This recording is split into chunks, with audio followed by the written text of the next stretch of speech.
Late ആയില്ലേ? Salary വന്നിട്ട് വേണം ഒരു ഐഫോൺ എടുക്കാൻ. കുറെ നാളെ വിചാരിക്കും. നിനക്ക് ഐഫോൺ മേടിക്കാനുള്ള കാശൊക്കെ കൂടുതലുണ്ടോ? ഉണ്ടോ രേഷ്മേ? അങ്ങനെയാണെങ്കിൽ നാളെ ഇവിടെ ഒരു കൊല നടക്കും. എന്റെ ശമ്പളം വർദ്ധനവിന് അങ്ങോട്ട് ഓടിച്ചാൽ ഇപ്പ് കിട്ടും. എന്റെ പൊന്നുമോനെ കഴിഞ്ഞ 1 കൊല്ലമായിട്ട് സേവ് ചെയ്ത് വെച്ച കാശിനാണ് ഞാൻ ഐഫോൺ എടുക്കാൻ പോണേ. അത് ഫുൾ പേയ്മെന്റ് ആയിട്ടില്ല, ഡൗൺ പേയ്മെന്റ് മാത്രമേ സേവ് ചെയ്യാൻ പറ്റിയിട്ടുള്ളൂ ഇതുവരെ. ഓ, എന്റെ അക്കൗണ്ടിലാണെങ്കിൽ 5 അക്കം കണ്ട കാലം പറഞ്ഞു. നമ്മള് എന്ന് രക്ഷപ്പെടുവടി?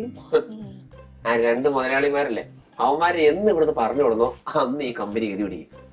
ടോമി നല്ല ഹാർഡ് വർക്കിംഗ് ആ. അവനാണ് പരിപൂർണ മണ്ടൻ, മറ്റവൻ അർദ്ധ മണ്ടനാ. എന്നാ രണ്ടിന്റെ വിചാരം എന്താ? എലോൺ മസ്ക് ആണെന്നാണ്. അതെ, അതുകൊണ്ട് എന്താ കാര്യം? ഈ ഓഫീസിൽ ഒരു കഷ്ണം റസ്ക് മേടിക്കാനുള്ള കാശ് പോലും എടുക്കാനില്ല. ഞാൻ അവരോട് പറഞ്ഞു കൊടുക്കൂട്ടോ. എടി, നീ അവരോട് പോയി പറഞ്ഞില്ലെങ്കിൽ അവർക്കറിയാം നമ്മൾ അവർക്ക് പട്ടി വില കൊടുക്കണമെന്ന്. നീ പോയി പറയടി ബൂർഷ സ്ത്രീയെ.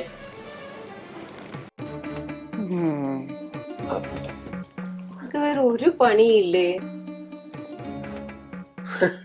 മേഡത്തിന് ഈ ക്ലീഷേ ചോദ്യം ഇല്ലാതെ വേറെ ചോദിക്കാനില്ലേ എന്ന് ഇവര് പറയാറുണ്ട് മേഡം. മേഡം ഈ വഴി പോകുമ്പോ ഞങ്ങൾ അങ്ങനൊന്നും പറയാറില്ല. അത് ഇവിടെ സത്യം പറയാറില്ല.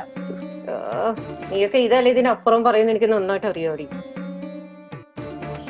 മേഡം ഒരു കോഫി എടുക്കട്ടെ? ആ, എന്റെ ക്യാബിനിലേക്ക് ഉണ്ട്. ആയിക്കോട്ടെ.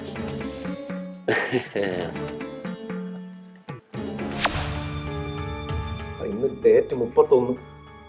അവർക്ക് സാലറി ഇടണം, റെന്റ് അടയ്ക്കണം, ബാക്കി പേയ്മെന്റ്സ് ചോദിച്ചിട്ട് എന്റെ തല പെരുക്കണം. ഞാൻ നമുക്ക് സർപ്രൈസ് ആയിട്ട് എങ്ങനെ ഐഫോൺ വാങ്ങിച്ചു കൊടുക്കാന്നാണ് ആലോചിച്ചോണ്ടിരിക്കുന്നത്. നന്നാവും, വളരെ നന്നാവും. ഈ കമ്പനി വളരെ വളരെ നന്നാവും കേട്ടാ. എന്തുവാടേ, നമ്മളൊക്കെ ഫാമിലിയെ നോക്കാൻ വേണ്ടിട്ടല്ലേ പണിയെടുക്കണത്. അതിന് ഫാമിലി ആയാ നീ? ഇല്ലല്ല, ആദ്യം ആവട്ടെ. എടാ, എങ്ങനെ ഈ പൈസ ഒപ്പിക്കുന്നു പറയടാ. നമുക്ക് അച്ഛന്റെ അടുത്ത് ചോദിക്കാം. സിമ്പിൾ അല്ലേ? എടാ എഴുതി പോടാ. ഏയ്, പുതിയ വർക്ക് വല്ലതും കിട്ടിയിട്ടുണ്ടാ? ഇല്ല. ആ, പെൻഡിങ് ഏതെങ്കിലും പേയ്മെന്റ് കിട്ടാനുണ്ടോ? ഇല്ല. നിന്റെയിലോ എന്റെയിലോ വല്ല കൃതാപ്പ് എടുക്കാനുണ്ടോ? ഇല്ല. ആ, ഇതൊന്നും ഇല്ല ഇല്ല എന്ന് പറഞ്ഞോണ്ടിരിക്കുന്ന നേരം വേറെ എന്തെങ്കിലും വഴിയുണ്ടെങ്കിൽ പറ. എന്നാലും എങ്ങനെ കേക്കും? ലോകവ്യാപകമായി ടഫ് ഫാദേഴ്സിനെ മരിക്കാൻ ഒരേ ഒരു വഴിയുള്ളൂ. സോഫ്റ്റ് മദേഴ്സിനെ നമ്മൾ സോപ്പ് എടുക്കുക. ക്ലീശയാണ്, പക്ഷെ വേറെ വഴിയില്ലല്ലോ. then come on baby, oh yeah. Coffee.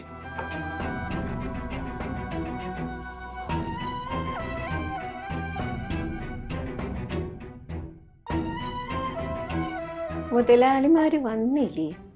അവരാ കഫേറ്റീരിയയിലുണ്ടല്ലോ. നാളെ സാലറി ഡേറ്റ് ആണ്. ഇതിന്റെ വല്ല ബോധവുമാർക്കുണ്ടോ നോക്കി. സത്യം മേഡം, ഇവനൊക്കെ തിന്നാൻ കിട്ടുന്നുണ്ട്, പക്ഷെ കാശിന്റെ വില എന്താണെന്ന് അറിയാൻ പാടില്ല. നാളെ ഈ സാലറി ഇട്ടിട്ടാണ് ഞങ്ങൾക്ക് ഓരോ കാര്യങ്ങൾ ചെയ്യാനായിട്ട്. നിന്റെ അറിവിലേക്ക് ഞാനൊരു കാര്യം പറയാം. നമ്മുടെ കമ്പനി അക്കൗണ്ടിൽ 10ന്റെ പൈസ ഇല്ല. അമ്മമാരുടെ കയ്യിലും ഒന്നും ഉണ്ടാവാൻ സാധ്യതയില്ല. നാളെ ഇവന്മാരെങ്ങനെ ഈ പൈസ ഒപ്പിക്കുമെന്ന് എനിക്കൊന്ന് അറിയണം. നാളെ ശമ്പളം കൊടുക്കാൻ പറ്റാതിരിക്കുമ്പോ ഉണ്ടല്ലോ, ആ പുറത്തിരിക്കുന്ന 2 ആളുമാര് തമ്മി തല്ലി അടിച്ച് പിരിഞ്ഞോളും. അല്ല മേഡം, എന്റെ സാലറി നീ ഇത്തവണത്തേക്കൊന്ന് ക്ഷമിക്ക്. നിനക്ക് മാനേജർ ആവണ്ടേ? അതാവണം. അതിനുവേണ്ടി ഞാൻ എന്ത് സഹിക്കാം മേഡം. ഞാൻ നോക്കട്ടെ.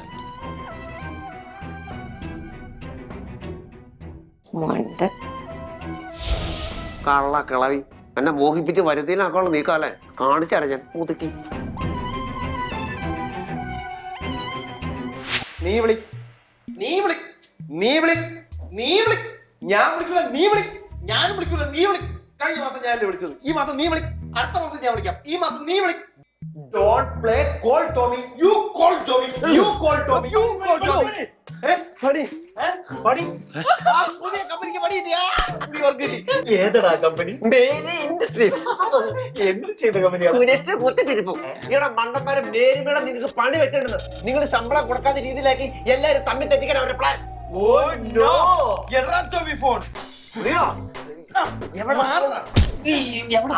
അവന്റെ കുണ്ടിക്ക് ചില സ്ഥലം കൊടുക്കും. എടാ, നമ്മളെ അപ്പന്മാരെ കയ്യിൽ പൈസ ഉള്ളിടത്തോളം കാലം ഈ മേരി ആന്റി അമ്മയും അമ്മയും കൈലാസം പാടി ഇവിടെ തലവുത്തരാൻ ഡിങ്ക ഡിങ്കൻ ആടിയാലും ഇവിടെ ശമ്പളം മുടങ്ങൂല. അല്ലെങ്കിൽ നിങ്ങൾ പൊളിയല്ലേ ജോമി ടോമി? എന്തായി, സെറ്റായ? ഇല്ല, പക്ഷെ അമ്മച്ച് സെറ്റ് ആക്കും. ഇപ്പോ ഈ മീറ്റിംഗ് വിളിച്ചത് വളരെ അത്യാവശ്യപ്പെട്ട ഒരു കാര്യം പറയാൻ വേണ്ടിയിട്ടാണ്. നമുക്ക് മുന്നിൽ ഒരു വലിയ പ്രതിസന്ധി രൂപപ്പെട്ടിരിക്കുന്നു. നമ്മുടെ കമ്പനി നാശത്തിന്റെ വക്കിലാണ്. ഞാനൊരു കാര്യം പറയട്ടെ, ഈ ഓഫീസ് തന്നെ മതി കേട്ടോ, ഇവിടെ അങ്ങ് സെറ്റായി. പിന്നെ കോഫി മെഷീൻ ഒരെണ്ണം ഡെസ്കിലും കൂടെ വെക്കണേ. എപ്പോഴും അങ്ങോട്ടേക്ക് പോയി വരാൻ ഭയങ്കര ബുദ്ധിമുട്ടാണ്. അല്ല, പുതിയ ബിസിനസ് എന്താ? ആ എന്തായാലും ഇത് നാശത്തിന് വെക്കണല്ലോ. അപ്പൊ ആസ് യൂഷ്വൽ നിങ്ങളിത് പൂട്ടും, പുതിയത് തുടങ്ങും. അതെന്താന്ന് ബെസ്റ്റ്. ഇതാണ് നമ്മളെ കമ്പനി ഗുണം പിടിക്കാത്തത്. ഈ കമ്പനി എങ്ങനെ പൂട്ടാതിരിക്കാന്നുള്ള വഴിയല്ല, അവക്ക് അടുത്ത ഏത് തുടങ്ങാൻ പോണെന്ന് അറിയാനാണ് ധൃതി. എന്നാ ഇത് പൂട്ടുന്നില്ല. തുറന്നിട്ടിട്ടും വലിയ കാര്യമൊന്നുമില്ല. ഇത്രയും കാലം എങ്ങനെയൊക്കെ അപ്പന്മാരുടെ കൈയും കാലം പിടിച്ച് ഞങ്ങൾ നിങ്ങൾക്ക് ശമ്പളം തന്നു. പക്ഷെ ഇനി ചില്ലിക്കാശ് തരൂല്ല എന്ന് അപ്പന്മാര് പറഞ്ഞു. അത് വാസ്തവമാണെന്നുള്ളത് ഞങ്ങളുടെ അമ്മച്ചിമാരും ഉറപ്പിച്ചു കഴിഞ്ഞു. സോ ഈ മാസം കൂടെ ഞങ്ങൾ എങ്ങനെയെങ്കിലും ശമ്പളം തരും. അടുത്ത മാസം തൊട്ട് നിങ്ങൾ വർക്ക് ചെയ്ത് ഇവിടെ പൈസ ഉണ്ടാക്കിയ ശമ്പളം. ഇല്ലെങ്കിൽ ഇല്ലെങ്കിൽ നല്ല അവിച്ച മുട്ട പഴയുണ്ട്. ദേഷ്യം വരൂലേ? അല്ല, അങ്ങനെ സാലറിയിൽ ഞങ്ങൾ പിന്നെ ഇവിടെ റിസൈൻ ചെയ്ത് പോവും. എന്നിട്ട് ശമ്പളം കിട്ടുന്ന ഏതെങ്കിലും കമ്പനി പോയി ആ അതോടെ കമ്പനി രക്ഷപ്പെട്ടു. ചെന്ന് കയറിക്കൂടെ. എടി നിന്റെയൊക്കെ ഈ അരമുക്കാ പഠിത്തത്തിന് ഇവിടെ എല്ലാം വേറെ ഒരിടത്തും ജോലി കിട്ടൂല. എഴുതി ഒപ്പിട്ട് തരാൻ ഞാൻ. ടോമി എന്നെ വിളിക്കണ്ട. പ്രൊഫഷൻ വേറെ, പ്രേമം വേറെ. Punch Tommy punch. അതുകൊണ്ട് ഇനി മുതൽ ചോര നീരാക്കി പണിയെടുത്ത് നിങ്ങൾ ഈ കമ്പനിയിൽ റവന്യൂ കൊണ്ടുവന്നാൽ മാത്രം ഞങ്ങൾ ശമ്പളം തരും.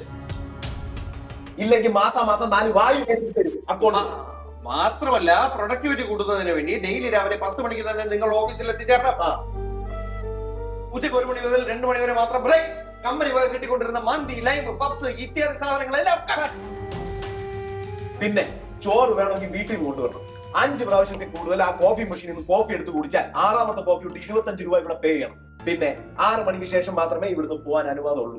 ഡെയിലി വീക്കിലി ടാർഗറ്റ് ഉണ്ടാവും. അച്ചീവ് ചെയ്തില്ലെങ്കിൽ തെറി വേറെ. രക്ഷപ്പെട്ടു, ഈ കമ്പനി രക്ഷപ്പെട്ടു. അതെ, ഒരു ദിവസത്തിൽ 2 പ്രാവശ്യത്തിൽ കൂടുതൽ ടോയ്ലറ്റിൽ പോയാൽ ക്യാഷ് എന്തെങ്കിലും അങ്ങോട്ട് തരണം. അതും കൂടി ഇനി പറയാനുണ്ടായിരുന്നല്ലോ, അതുകൊണ്ട് ചോദിച്ചതാ. ഇതൊക്കെ പാടല്ലേ ടോമി? മീനു, പ്രൊഫഷൻ വേറെ, പ്രേമം വേറെ. ടോമി, ഒരു പഞ്ച് 1 പ്രാവശ്യം പറഞ്ഞ ഓക്കെ. നാഴിക്ക് 40 വർഷം പറഞ്ഞാണല്ലോ, അതത്രയേ കൂടി. ഓക്കെ, അതുകൊണ്ട് നമ്മൾ ഇനി മുതൽ ഈ കമ്പനിയെ ഒരു മഹാപ്രസ്ഥാനമാക്കി മാറ്റാൻ പോവാണ്. അത് കഴിഞ്ഞ് മാത്രമേ നമ്മൾ റെസ്റ്റ് എടുക്കൂ. എത്തണില്ല. ഇങ്ങോട്ട് വാ, എഴുച്ചു വാ. അയ്യോ, അയ്യ വന്നില്ല.